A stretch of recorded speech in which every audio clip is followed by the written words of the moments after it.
سوال من است که مسلمانای خوب بعد از مرگ، یعنی پیش از روز قیامت، دفعتاً وارد بهشت میشن. حال جایگاه نفسهای خوب که غیر مسلمان هستن، مثل گاندی یا مادر ترسا، اینا برای عقیده و برای حق خود مجاهد بودن. تشکر. برادر ما سوال کردن اگر مسلمان ها بمرن دفعتاً به بهشت میرن، حاله برای نفسای خوب که غیر مسلمان هستن، گاندی، مادر ترسا، چه اتفاقی میفته؟ نکته شماره یک، هر مسلمان که بمره فوراً به بهشت نمیره. این تصور اشتباه است. بعد از اینکه انسان میمره به برزخ میره. تمام انسان ها در روز قیامت دوباره احضار میشن. بعد از روز قیامت کسایی که امتحان خوب سپری میکنن به بهشت میرن و کسایی که بد سپری کنن به جهنم میرن. تمام مردم که ادعای مسلمانی میکنن به بهشت نمیرن. ملاک رفتن به بهشت در سوره عصر آمده. حال سوال شما برای غیر مسلمانای خوب چون گاندی، مادر ترسا و غیره چی اتفاق میفته؟ وقتی در مکتب ICSC باید در 6 مضمون اساسی کامیاب میشدم. 6 مضمون: ریاضی، انگلیسی، ساینس، هندی، جغرافیا، تاریخ.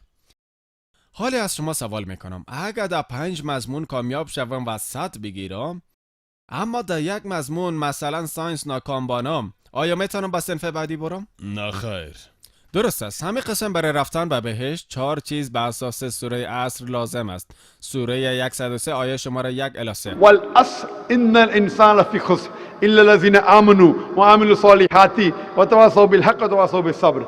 قسم به زمانه، بیگمان انسان در زیان است، جز آنانی که ایمان آوردند، اعمال نیکو انجام دادند و همدیگر را به حق توصیه کردند و یکی دیگر را به صبر و ثبات سفارش نمودند. برای هر انسان حداقل 4 چیز به خاطر رفتن به بهشت لازم است. 1. به الله یگانه ایمان داشته باشند، بت پرستی نکنند، به کدام انسان به عنوان الله ایمان نیاورند، ایمان نداشته باشند که عیسی علیه السلام خدا است، مجسمه پرستی نکنند. 2. عمل نیک داشته باشند، اعمال خوب انجام بدهند. 3. مردم به سوی حق تشویق شوند و مردم به سوی صبر و ثبات سفارش کنند.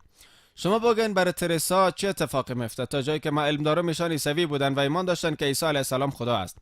پس در ایمان ناکام شدن، حتی در 3 بخش دیگه از 100 بگیره باز هم در ایمان ناکام هستن. آیا در امتحان کامیاب میشن؟ نه خیر. او شاید بسیار خوب بوده. همین چیز برای گاندی.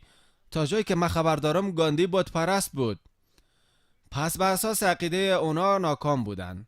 شاید در اعمال نیک نمره خوب بگیرن، شاید حتی اگر بپذیریم که اونا در اعمال خوب نمره خوب گرفتن باز هم ناکام هستن، به خاطر که در اسلام بزرگترین گناه مطابق سوره نساء چپتر 4 آیه شماره 48، سوره نساء چپتر شماره 4 آیه 116، خداوند هرگز ایره نمیامرزه که به او شریک آورده شود و جزی هر گناهی را برای هر کسی که بخواید میامرزه. پس هر کسی که با الله شریک بسازه و مشرک از دنیا بره هرگز به بهشت نمیره و برای ابد به جهنم میره. حتی کسایی که ادعای مسلمانی میکنن به بهشت رفتن نمیتونن، مگر اینکه ایمان داشته باشن، اعمال نیک انجام بدن، مردم به سوی حق دعوت کنن و مردم به سوی صبر و ثبات سفارش کنن. فقط مردم با نام ماندن ذاکر، عبدالله، سلطان، محمد به بهشت نمیرن. اونا باید حداقل 4 چیز کامیاب شون بعد از او به بهشت برن.